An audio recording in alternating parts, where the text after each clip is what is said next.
Revenge with Karen. I knew something was off the second the elevator skipped my floor. 18 years in this building, and that elevator has never skipped my damn floor. I waited. It dinged. Nothing. Dinged again. Still nothing. So I took the stairs, heels echoing off concrete, heart doing this weird syncopated jazz beat it hadn't done since the last acquisition war. When I finally got to the executive wing, I saw him. Not the CEO, his son, or slicked back like a discount soap opera villain, a jawline you could slice cheese on, and a photographer crouched on my rug, adjusting his lens like it was Oscar night. That was my first Monday back from a weekend, spent writing a 63-page strategic rollout for our European expansion. My office, well, formerly mine, looked like a catalog spread from Tech Bro Monthly. Chase was standing there like he owned the lease, one foot propped on my filing cabinet, holding a reusable bottle the size of a toddler. "You're here early," he said without looking. "Don't worry, we'll find you something adjacent to your skill set." He snapped his fingers and struck a pose. Snap. The flash hit me harder than the insult. Now, before we dive deeper into whatever brand of nepotistic circus this is turning into, let me just slide in something quick. If you're one of those glorious rebels listening without subscribing, do us all a favor. Hit that little subscribe button. Toss a like. It helps more than you know. And trust me, you don't want to miss how this saga unfolds. All right, back to the slow-motion car crash that is Chase. 18 years. That's how long I'd been at Palaxis Solutions. Joined back when our break room had a single Mr. Coffee and the CFO used his personal Gmail. I helped launch 3 separate divisions, built onboarding processes that cut turnover by 40%, quietly mentored 24 employees who now led their own teams. Never asked for plaque, never needed one. My corner office wasn't just glass and skyline, it was earned.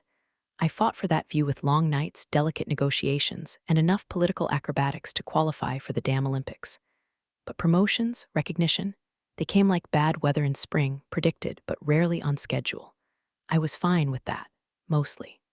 The CEO, Alan Greaves, always been elusive, brilliant but slippery. The kind of guy who said we'll circle back and meant I'm going to pretend I didn't hear that. Still, I respected him. He didn't micromanage, and when the company nearly imploded during the 2009 crash, he handed me the vendor contracts and said, "If anyone can keep us afloat, it's you." I did. For 18 damn years, I did. And when the whispers started, Greaves is retiring soon, COO role might open, people started looking at me differently. The board stopped calling me operations lead and started using phrases like strategic backbone. One even joked, "Amanda, you might just outlive us all." I smiled politely, knowing damn well half of them were 2 drinks deep and still thought blockchain was a board game. So I kept my head down, focused on building systems, quietly took on the messes no one wanted. I became the cleaner, the fixer, when they leaned on when deals got messy or lawsuits loomed. And when the CEO's assistant, Meredith, asked me to review the corporate charter for minor compliance updates, I did, thoroughly, painstakingly, clause by clause, over 6 months. Because here's the thing, power doesn't always walk in with a title. Sometimes it's tucked into paragraph 12, sub-bullet B, hiding in plain sight while everyone's too busy fighting over office space and parking privileges. That morning, as I stared at Chase's smug face and his $1,000 loafers parked on my rug, I didn't scream. I didn't argue. I simply set down my badge, smiled, and said 7 words that made him pause for the first time that day. "Tell your father the board review should be enlightening." Then I walked out, not defeated, not even angry, just done pretending. The photographer was already inside when I opened my office door. Tripod legs splayed like a crime scene, ring light humming low, lens trained right on the chair where I'd eaten 3,000 late lunches and cried through 2 acquisitions. "Excuse me," I said, already knowing it wasn't a mistake. He didn't flinch. "We've got 10 minutes before the light shifts. You're Amanda, right?" I didn't answer.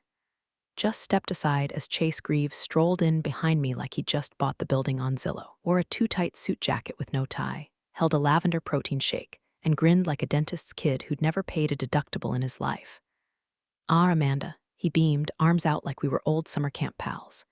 "Big day, huh? Rebranding, refreshing, realigning." He motioned for the photographer. "We'll do the desk first."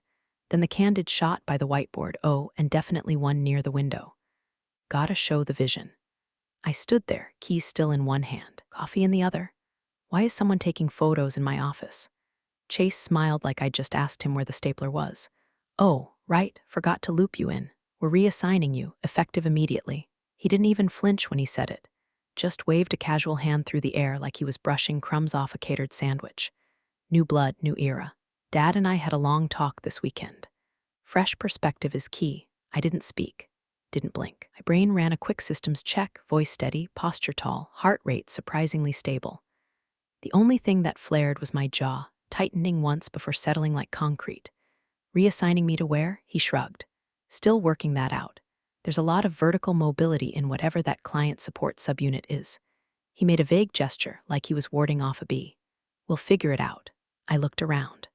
My plants, my binders, the budget printouts taped to the wall. 18 years of earned clutter. He stepped in front of it all like he was touring a pop-up museum called Woman Who Worked Too Hard. Could you? He gestured at me like I was a stray elbow in his selfie frame. Just a sec, Amanda. That's when I set my badge on the desk. Let's do this right, I said. He blinked. Probably expected a tantrum. Maybe tears. Definitely some sort of righteous HR-laced monologue he could record and forward to Meredith with a subject line like handling old guard drama. But I just smiled. Calm, patient, knowing. Tell your father, I said slowly, enunciating like I was reading off a legal notice. The board review in 3 hours should be enlightening. The photographer glanced up from his viewfinder like he'd walked into the wrong episode of Succession. Chase's smirk faltered for half a second, but only half. Sure, he chuckled. You've always had a flair for the dramatic. It's why Dad likes you. Loyalty and theater, good mix. He turned back to the camera. Let's do one with the skyline. My LinkedIn is due for glow up. I walked out. Down the hall, past operations, past finance, past the little corner where the interns always overwatered the succulents. Nobody said anything. A few looked up, sensed something. No one asked. I didn't head to HR, didn't call legal, didn't cry in the bathroom like I did when Dave from compliance tried to steal credit for the 2018 vendor transition. I just found a table in the cafeteria, set my coffee down, pulled up the board packet on my phone, reread Clause 14, highlighted the part about interim executive approval timelines, then opened a new folder labeled Succession Audit Final. From across the room, heard someone whisper, "Is Amanda gone?" Another voice, "She got reassigned or something." "Chase is in her office." Then a third, "She didn't look fired." That last one made me smile, because I wasn't, not by a long shot. By 10:07 a.m., my name had disappeared from the operations org chart, and by 10:15, 3 different Slack channels were already cooking up half-baked theories like it was open mic night at the water cooler. Amanda's out. She finally snapped. I heard she quit after Greaves Jr. came in like a wrecking ball. Word is, she's joining the audit firm across the street. Big money, total boss move. Wrong, and laughably wrong. I sat in the cafeteria, my least favorite place in the building, sipping burnt coffee from a paper cup that tasted like betrayal and budget cuts. I hadn't sat in this cafeteria since 2017, when the vendor served raw chicken during safety week. But today, I wanted to be seen. Not center stage, just visible enough to spark confusion.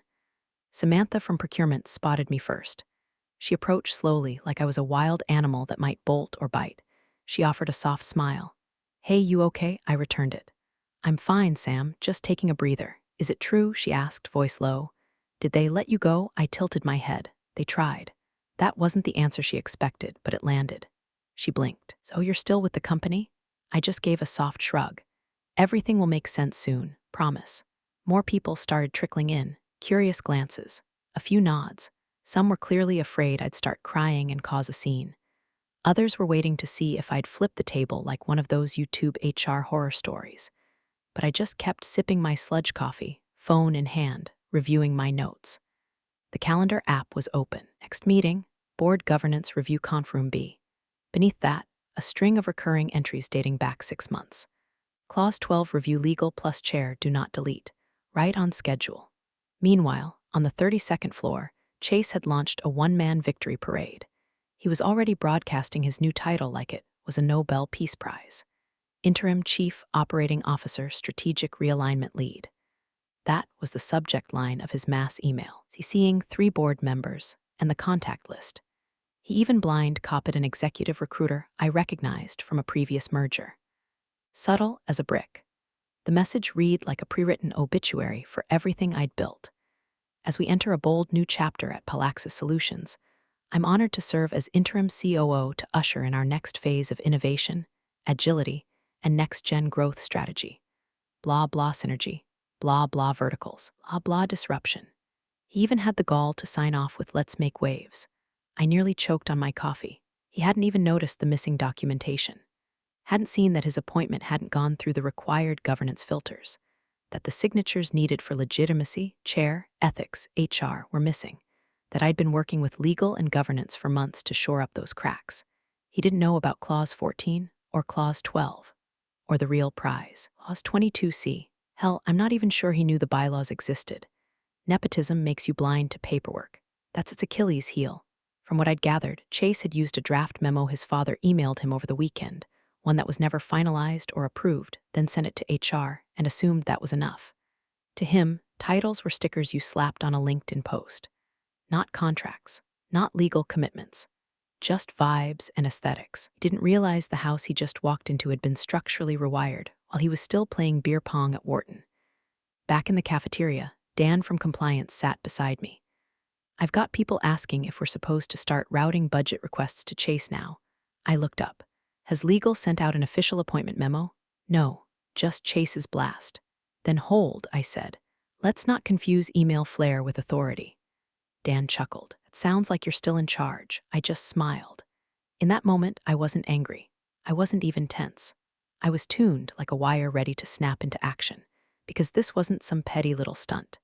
This was a full-blown chess match, and I'd been laying traps in silence for a year while they were busy playing checkers with Daddy's name on the board. The time was 10:42 a.m.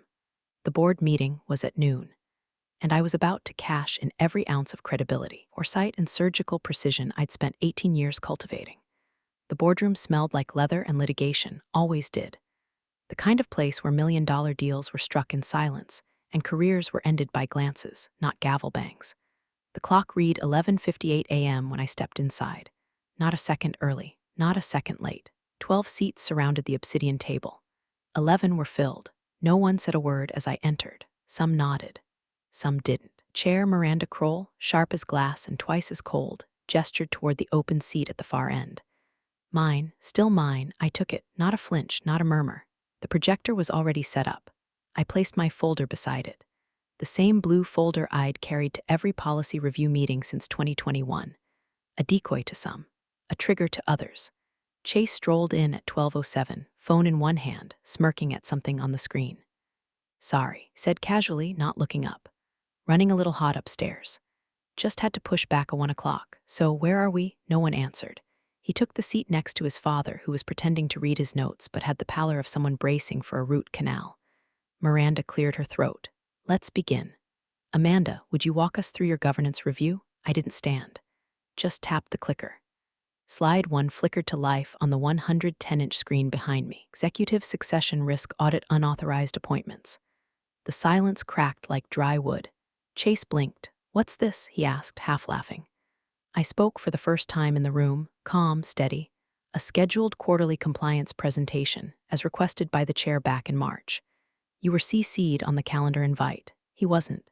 But he didn't know that, because Chase never checked past anything with fewer than 5 emojis.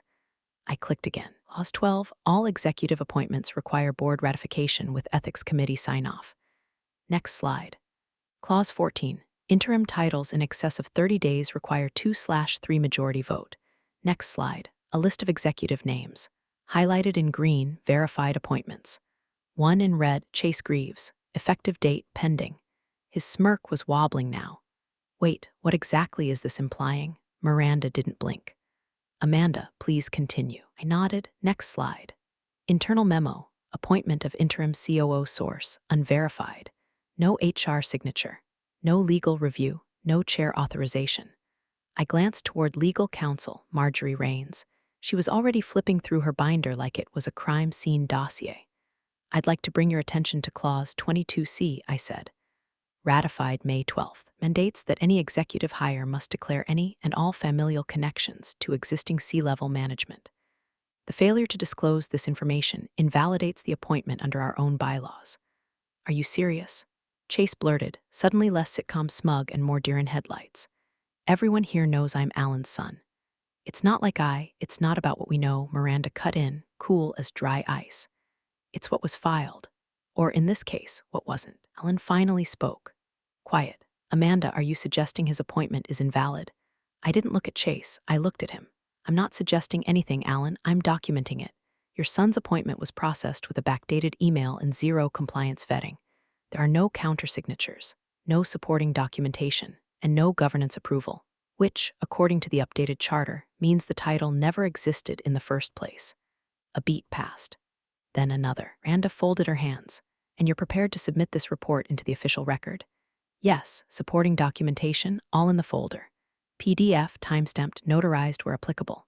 Clause 12. Clause 14. Clause 22C. Chase turned to his father, voice shrill now. You said it was fine. You said this was all pre-cleared. Alan didn't respond. Just stared at the table like it owed him an apology. Legal raised her hand. Before we proceed, I'd like 10 minutes to verify the documents and consult with HR. Miranda nodded. Granted. Everyone stood except me. I just clicked back to the first slide. Executive succession risk audit unauthorized appointments, and waited.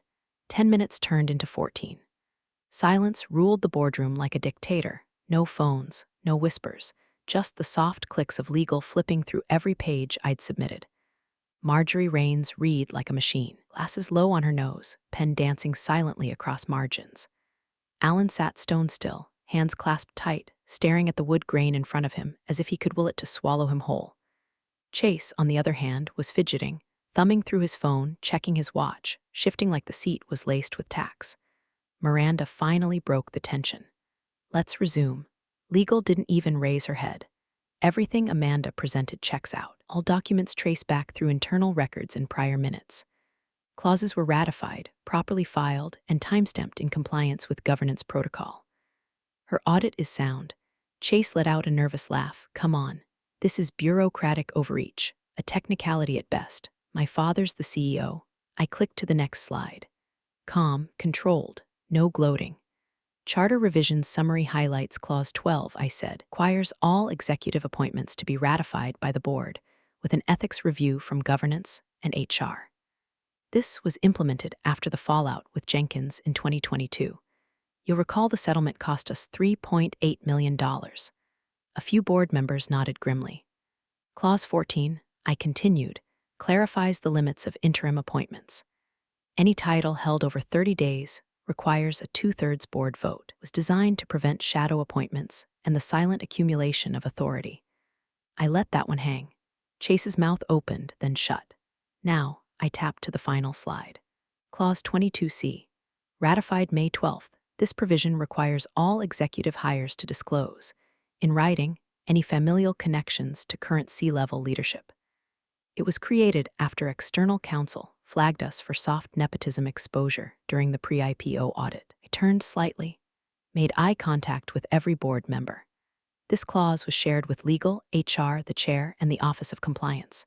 It is not optional. It was signed by this board, and it was never acknowledged in Chase Greaves's appointment paperwork. Silence. One of those thick, uncomfortable kinds where even air feels rude. Marjorie cleared her throat. As of this moment, Chase's appointment is procedurally invalid. Without ratification, disclosure, or HR verification, we cannot legally recognize his title. Chase turned toward his father, voice cracking. You told me this was covered. Alan didn't look up. I kept going. Additionally, the internal memo Chase submitted on Sunday night, declaring himself interim COO, was backdated and sent without legal oversight. That alone is a breach of protocol. The screen blinked once more. Final slide. Recommended next steps: compliance restoration, revoke unauthorized titles. Initiate internal review. Conduct emergency board vote for interim operations leadership. No need to read it aloud. They could see the writing on the wall. Hell, it was spray painted in fluorescent orange by now. But I wanted to drive the point home. These rules weren't written to punish, I said gently. They were written to protect this board, this company, the integrity of our operations. Because next time it won't just be a vanity title or an awkward email. It could be an SEC inquiry, or worse, a shareholder lawsuit. That got their attention. Nothing like legal fire to warm a cold boardroom. Miranda spoke next. I move that we proceed to an emergency vote. Chase slammed a hand on the table. Are you serious? Over this? I'm being railroaded because I didn't fill out some form. Board member Stanton once called me the human firewall during a data breach, spoke for the first time. This isn't about a form, it's about arrogance. We have rules for a reason. You walked in here assuming immunity. Another member nodded. This isn't a coup, son. It's a correction. The tide had turned. I didn't need to convince anyone anymore. I leaned back. Let them do the math. Let them remember all the times I quietly prevented chaos. Hours I spent tightening policies they barely skimmed, the documents they rubber-stamped without reading. Because now they were reading, and Chase was out of moves. I reached into the folder I'd kept unopened until now, the one with the red tab labeled Hold Until Trigger. That's what I'd called it in my notes, the trigger, because all the governance audits, all the clause references, all the calm dissection of procedure, they were just the primer. This was the match. I pulled out a single printed email and slid it across the table like it was a divorce decree. It landed in front of legal with a quiet shuff that somehow sounded louder than Chase's earlier tantrum. Marjorie picked it up. Her lips moved as she read the timestamp. Then she froze.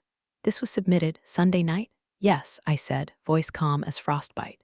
Routed through internal systems at 11:43 p.m. She flipped it over. Checked the print timestamp. The email is dated last Thursday. 4 days earlier. Correct. She looked up, eyes narrowing like a hawk circling a limping rabbit. Was this backdated? I didn't answer. I didn't have to.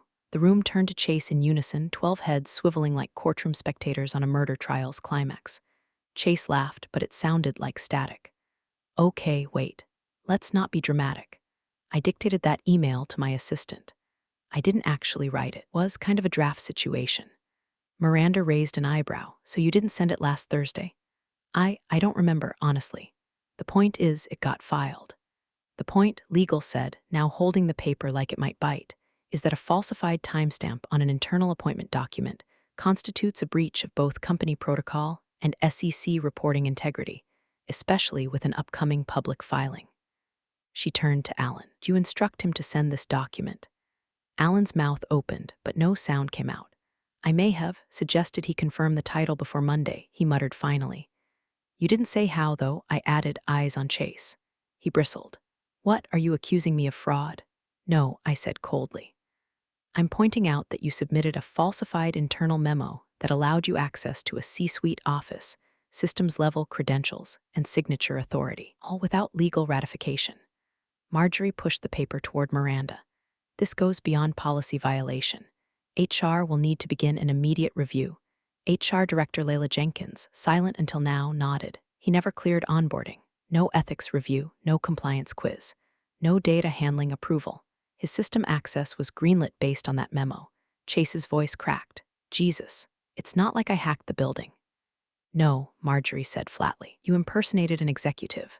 That's not just internal fraud, that's liability. He looked around the table, eyes wide, desperate. Dad, come on. Alan stared down at the polished oak, face blank. You told me it was done properly. Chase pounded the table. I was trying to make things efficient. The company needed direction, and you said the paperwork would catch up. No, I said, not raising my voice, not shifting my tone. You said that. You said it as you strutted into my office with a photographer, posing like the prodigal son, while I was still legally one of the top-ranking executives in this company. The room went silent again, thick as molasses. Miranda took a breath. Let's be clear, she said. Chase submitted an appointment document with an intentionally manipulated timestamp, bypassed protocol, entered executive systems, and began signing off on internal initiatives. Legal added, all while unvetted, unapproved, and unrecognized by governance. Alan finally raised his head, eyes bloodshot. What do we need to do? Miranda turned to HR, lock his credentials, terminate access, begin internal audit. Layla was already typing. Security will be notified. Chase stood so fast his chair screeched. You're all letting her play you. This is personal. She's had it out for me since I walked in. I stared at him. This isn't personal, Chase. If it were, be gone already. This is structural. And unfortunately for you, I built the structure. He pointed at me like a cornered animal. You just can't handle that Dad trusted me over you. No, I replied evenly. I can't handle that someone entrusted with power-treated rules like wallpaper. Decorative, disposable, ignored. Security entered the hallway seconds later. Miranda waved them off for now. But the tone had changed. This wasn't Amanda versus Chase anymore. This was the company purging rot. and I hadn't even voted yet. Miranda didn't pause. She didn't clear her throat or look around for nods of consent. She simply adjusted her chair, clicked the end of her pen, and spoke with the same tone you'd use to read someone their rights. "I'm calling for a formal vote," she said. "Pursuant to Charter Clauses 12 and 14, as well as violation of internal governance and ethics protocol, motion on the floor is to revoke Chase Greaves's interim appointment and initiate immediate termination of access privileges, pending HR and legal review." No gasps, no debate, just the sound of pens being set down, phones turned over, and the quiet gravity of consequence pulling every word into place. As chair, Miranda continued, "I vote in favor." Then she looked to the left. "Stanton, in favor. Reed, in favor. Dahl, in favor." Around the table they went, dominoes tipping into inevitability. One by one, hands raised. Some with hesitation, others with visible relief, like they'd been waiting for someone else to go first. I didn't raise mine. Per protocol, as a presenting executive in the matter of governance challenge, I had to abstain. I sat still, eyes forward, no grin, no glare, just presence. When she reached Alan, the room stalled. Miranda didn't soften her tone. "Alan," he shifted in his chair. Jaw tight, breathing shallow. The weight of nepotism had finally become real enough to press against his bones. He looked at his son, who stood just outside the line of fire, arms crossed, face blank but eyes burning with embarrassment and fury. Alan's hand stayed down. "I vote against." The silence didn't last long. 7 in favor, 1 opposed, Miranda said, jotting it in her notes. 1 abstention. Motion carries. Marjorie from legal leaned forward, voice like cold steel. "Effective immediately, Chase Greaves's access to company systems is to be revoked. Credentials, signing authority, communications, all suspended pending investigation." Layla from HR was already tapping into her tablet. "Security has been notified to restrict elevator access and remove temporary badges. IT will begin deprovisioning immediately." Chase laughed bitterly, clapping once. "Wow, just like that." "This isn't theater, Mr. Greaves," Miranda said, not looking at him. "It's procedure. When you chose not to read." He turned to Alan. "You're really just going to let this happen?" Alan exhaled, long and quiet. "I let it happen when I skipped steps. When I let my name become your shortcut." Chase looked like he wanted to scream or punch something or run. Instead, he stood frozen, like a wax figure of ambition melted under boardroom fluorescence. Nobody moved. Finally, Miranda turned to me. "Amanda, thank you for your diligence. You've spared us a much deeper catastrophe." I nodded once. "It's what the charter was built for." Inside, I felt a pulse of something close to relief. Not joy, not victory, just the settling of a weight I'd been carrying too long. This wasn't revenge, it was correction. It was the system I'd rebuilt finally doing what it was supposed to do. I gathered my folder, still quiet, still composed. No smirk, no triumphant strut. Just an exhale, measured. Across the room, Stanton caught my eye and gave a small nod. Respect, not celebration, that was enough. And Chase, he didn't say another word, just stood there watching his access evaporate while the board moved on to the next item on the agenda. Because in the end, that's how real power works. It doesn't shout. It deletes you. As the boardroom drained out into the hallway, shuffling briefcases, murmured debriefs, and tension releasing like air from a cracked valve, I stayed seated, just for a second longer. Let the silence wrap around me like an old coat I hadn't worn in a while. It didn't feel triumphant. It felt stable, like the floor was finally level again. Miranda approached with her usual no-nonsense click of heels. She stood next to my chair without theatrics. No smile, just presence. "I believe your office is still available," she said. I nodded. "Good to know." Behind her, Illa from HR appeared with a neutral expression and a small envelope. "New badge," she said simply. I took it, flipped it open. Same photo, same name, different title. She didn't announce it. No one did, but it was printed clearly on the lower corner of the card, Chief Operating Officer. I tucked it into my blazer without comment. No applause, no speeches. Just what it always should have been, a transition built on merit, signed by policy and backed by law. Quiet power rooted deep. As I stepped out of the boardroom and into the executive hall, I didn't expect a crowd. I didn't want one, but people noticed. You can't hide a shift like that, even if no one says a word. Dan from compliance stood from his desk, gave me a nod. Samantha in procurement, she stood next. Silent, respectful. One by one, people paused. Not like a standing ovation, more like a ritual. People watching a tide roll back in after years of erosion. There were no cheers, no pats on the back, just acknowledgement. And honestly, that hit harder than any cake or card ever could. I walked past the glass corridor, the one Chase had strutted through like a peacock on LinkedIn Live just hours ago, and turned the corner toward my office. He wasn't there anymore, but the photographer was. Still kneeling by his lighting rig, winding cables into loops, packing up the remnants of that little circus sideshow. He didn't look at me until I stopped directly in front of him. "You got any good shots?" I asked. He blinked, unsure if it was a trap. Yeah, couple. I mean, lighting was decent, but delete them," I said. He hesitated. I raised an eyebrow. He's not in leadership. He looked at his monitor, then back at me. "Yes, ma'am." I walked the last stretch alone. My nameplate was still on the door. No one had bothered to take it down. Inside, the desk was still warm from being misused. The chair had been adjusted too low. The framed photos were moved, but it was nothing that couldn't be fixed. I sat, opened my inbox, started sifting through the backlog. Not because I had to, but because the quarterly forecast wasn't going to write itself. And the COO's job doesn't pause just because someone needed reminding of how real authority works. Building emptied around 7:42 p.m., give or take a few stragglers clinging to inbox, zero fantasies, and lukewarm takeout. I heard the janitor's cartwheel by once, then twice, then not again. Lights flicked off one floor at a time like the building was exhaling. But I stayed. I wasn't here to savor the silence. I was here to finish the job. The glow of my monitor painted soft lines across the office, casting shadows over old commendations and framed rollout schedules that hadn't aged particularly well. I cracked my knuckles once, then reached for the secure login badge, my new one. Still felt foreign in my hand, like a gift I had to earn twice just to unwrap. Logged in. Pulled up the system dashboard. Top-level clearance restored. There it was, exactly where I knew it would be, the org chart admin panel. Tucked behind 4 access walls, 2 redundant password confirmations, and a biometric ping that scanned the small scar on my right thumb. I'd implemented that last one myself after a scare during the 2019 breach. No one remembered, but I did. The screen loaded. Top line, CEO Alan Greaves. Next line, interim COO Chase Greaves. I clicked. Drop-down options appeared. I hovered for a moment. Then selected, vacated. The text turned gray. Small notice popped up. "Are you sure you want to remove this designation?" I clicked yes. The field blinked, faded, disappeared, no fanfare, no confetti, just silence. A second tab was already waiting. Drafted 2 months ago. Updated weekly. Revised after every policy meeting, every charter tweak, every quiet nod from legal and governance. Title, Amanda Keller. I reviewed it once more. Cross-referenced each timestamp. Final approval logs in place. Signatures present. Charter alignment confirmed. Click submit, then confirm, then finally save.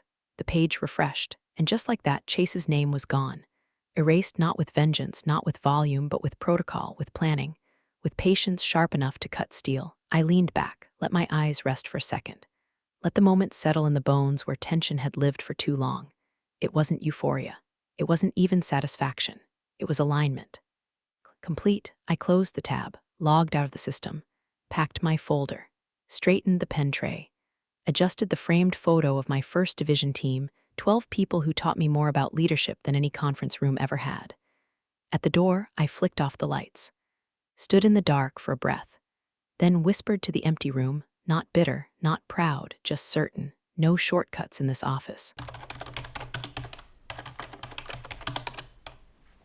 You're the real stars of the corporate jungle.